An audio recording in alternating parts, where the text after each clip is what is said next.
Assalamualaikum warahmatullahi wabarakatuh. Kembali lagi bersama saya di Time Travel. Lagi-lagi sobat Time Travel, saya sendirian di tengah malam yang indah. Ya walaupun nggak kelihatan bintang karena mungkin banyak polusi ya di tengah kota Jakarta. Tapi mudah-mudahan itu tidak menyurutkan sobat Time Travel nonton sampai habis video video kali ini ya.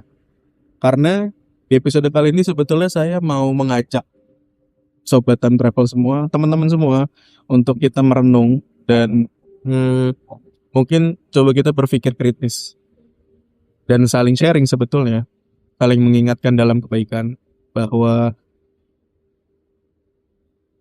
utamanya di Indonesia belakangan ini semakin hari itu berita semakin banyak yang tidak mengenakan ya, mulai dari kejahatan, kriminalitas, em, pejabat korupsi, terus masyarakat juga banyak yang minim pengetahuan, kurang etis kurang etis dan kurang bijak dalam bertindak, aparat negara yang juga terkadang semena-mena.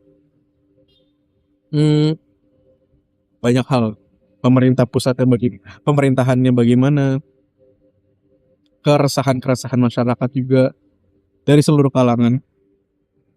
Yang akhirnya saya semakin ngerasa kalau semua hal itu jadi naik ke permukaan, seakan-akan dari semua hal-hal negatif yang muncul itu menjadi sebuah energi yang menyatu dalam ruang lingkup besar sebuah negara.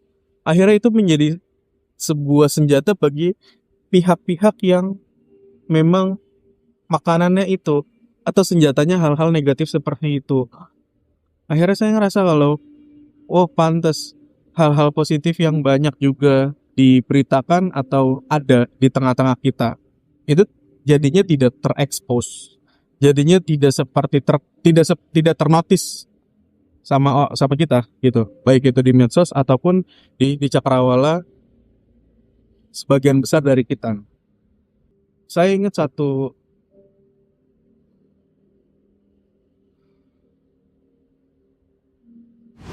di antara kita sekarang hadir seorang tokoh yang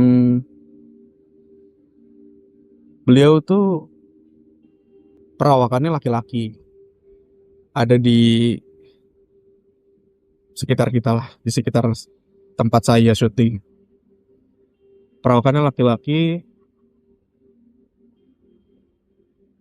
tinggi, badannya bagus, rambutnya agak panjang, bajunya seperti baju resi lah, kayak baju pertapa ya, tapi wajahnya masih cukup muda lah, walaupun ada ada brewoknya ya, tapi nggak lebat, tampan.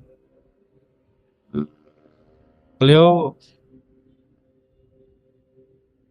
datang dengan bawa sebuah eh, beliau datang dengan membawa senjata. Senjata itu bercahaya. Saya nggak bisa ngasih tahu senjatanya apa karena beliau tidak berkenan untuk diceritakan. Tapi beliau datang dengan senjata itu ternyata punya maksud. Katanya, zaman sekarang itu beda sama zaman dulu. Karena zaman sekarang itu orang keluar rumah itu gampang terbawa arus katanya. Kata beliau, ingat nggak kamu dengan wejangannya beliau yang sangat tua katanya. Beliau bilang, ingat gak kamu wejangannya beliau yang sangat tua. Terus beliau lanjutin,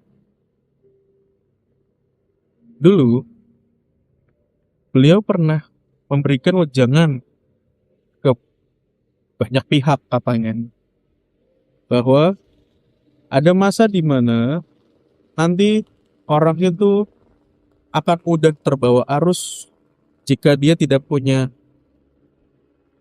tepat. Orang itu akan terbawa angin.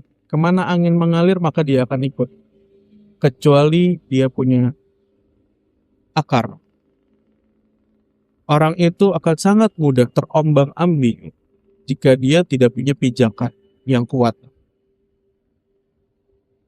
Lalu beliau bilang, itulah zaman sekarang yang sedang kamu jalani, katanya. Orang zaman sekarang itu, katanya beliau, sangat mudah diobrak-abrik baik dari sisi luar maupun dari sisi dalam. Dan itu tanpa kamu sadari, katanya. Terus beliau bilang, akan sangat sulit membedakan mana yang hak dan mana yang batil, katanya. Akan sangat sulit membedakan mana yang benar dan mana yang salah. Maka jangan heran, kata beliau. Maka jangan heran kalau di masa sekarang, di zamanmu, banyak ketidakadilan terjadi di muka bumi. Sampai-sampai akhirnya banyak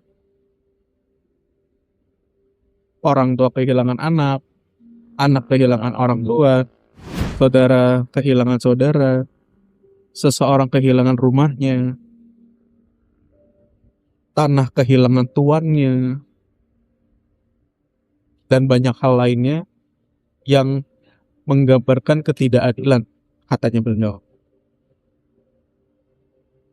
Lalu beliau bilang, capek enggak? Ya capek sebenarnya.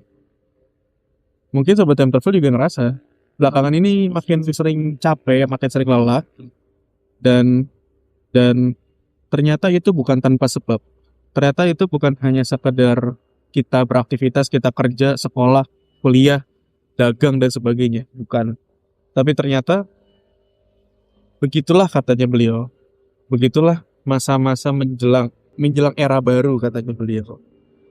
Jadi akan ada banyak kejadian yang diantaranya adalah yang sedang kamu alami, katanya beliau. Dan sebetulnya itu sudah sering banget kita ceritain, sobat travel, bahwa sekarang itu lagi masa-masa kayak gini.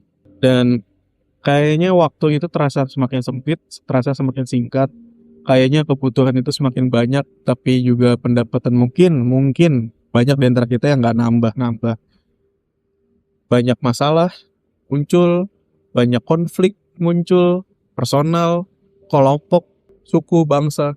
Akhir-akhir belakangan ini di awal bulan di akhir bulan Juli, awal bulan Agustus kemarin ada konflik, salah satunya di area Jakarta Pusat, yaitu konflik antar suku ya. Maksudnya salah satunya ya mengandung eh,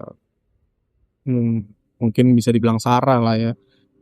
Kayak karena ada salah satu pihak juga yang kurang etis, atau ada juga yang mungkin kurang bijaksana dan sebagainya lah. Jadi akhirnya sama-sama kesulut. Akhirnya jadi saling ada konflik, dan waktu itu cukup meresahkan di area Jakarta Pusat, di area Matraman dan sekitarnya.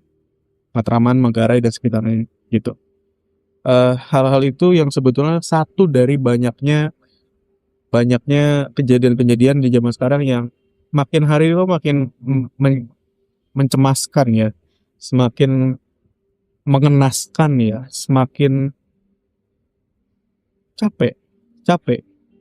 Jadi apa yang kita rasain sebetulnya udah para leluhur itu sampaikan ribuan, bahkan lebih dari ribuan tahun yang lalu mengenai hal-hal kayak gini. Leluhur suci udah banyak cerita, bahkan dalam kitab-kitab suci pun banyak diceritakan menuju eh, menuju eh, sebuah zaman yang baru. Tapi akan ada masa transisi ya kita bisa jadi sedang menjalani itu. Kata beliau, kata leluhur, sudah sepantasnya dan selayaknya kamu itu harus selalu nurut kepada Yang Maha Kuasa katanya. Bahkan ketika beliau menyampaikan itu saya malu karena saya merasa banyak lalai juga. Ya mungkin di antara kita juga banyak yang merasakan hal yang sama. Kata beliau, pulanglah katanya. Kembalilah ke jalan yang sudah ada, yang lurus, jalan yang diberkahi, jalan yang diterangi katanya. Yang memang sudah sesuai dengan petunjuknya kata beliau. Petunjuk sang ilahi maksudnya. Kata beliau juga, maka kamu akan selamat katanya. Selamat dari apa? Selamat dari segala-galanya yang tidak baik bagi dirimu, bagi orang-orang sekitarmu. Bahkan jika kamu memiliki kuasa atas sebuah kedudukan, maka kamu dan masyarakatmu akan diselamatkan. Karena atas dasar kamu kembali ke jalan yang semestinya, jalan yang dikehendaki olehnya, kata beliau begitu. Jadi sebetulnya di tengah-tengah banyaknya berita-berita yang tidak baik ya, yang sebetulnya mengandung hal-hal negatif, akhirnya jadi kayak sebuah energi yang jadi satu, dan itu jadi dimakan sama pihak-pihak yang mengkonsumsi itu atau yang menjadikan itu sebagai sebuah senjata dalam hal energi. Ternyata di balik itu masih ada hal-hal positif yang bisa kita ambil, dan kita jangan terlalu fokus sama ngikut tren mana, ngikut orang ngomong apa, ke kanan, angin berlalu ke kanan, kita ikut ke kanan, angin berlalu ke kiri, kita ikut ke kiri, dan sebagainya. Angin berhembus ke timur, kita ikut ke timur, angin berhembus ke barat, kita ikut ke barat gitu. Kalau kata leluhur, ya semestinya kita bukan ikut kemana-mana, tapi kita kembali pulang ke tempat yang semestinya, ke jalan yang semestinya, ke jalan yang penuh dengan cahaya, yaitu jalannya diridhoi olehnya, sang ilahi. Maka kamu akan selamat, katanya beliau. Ya, mungkin kita lupa, saya juga sering lupa. Ini juga pembelajaran penting untuk saya yang mendengarkan itu, dan saya juga bercerita ke teman-teman semua, kalau mungkin kita suka lupa, terlalu sering melihat berita, dengerin konflik dan sebagainya, ada di tengah-tengah konflik bahkan bisa jadi di antara kita mungkin ada yang gitu, tapi kita lagi-lagi sering lupa untuk kembali pulang ke jalan yang sudah direstui oleh sang ilahi agar kita selamat. Ya, mudah-mudahan apa yang bisa saya sampaikan kali ini bisa menjadi reminder buat saya pribadi, juga buat teman-teman semua. Kita saling sharing, semoga ada manfaatnya, dan semoga di episode berikutnya kita bisa bercerita hal yang lainnya. Dan lagi-lagi, insya Allah kalau ada kesempatan, kita pengen ngajak narasumber, ngajak Sobat Time Travel yang bisa bercerita. Kita pengen ajak ke sebuah episode yang seru terkait dengan Mahabharata misalnya, perang Baratayuda, insya Allah. Ya, cukup sampai sini aja. Jangan lupa di like, di share, di komen, dan juga di subscribe untuk selalu terhubung ke video-video kita yang terbaru. Terima kasih Sobat Time Travel telah menonton sampai selesai di video kali ini. Sampai jumpa kembali.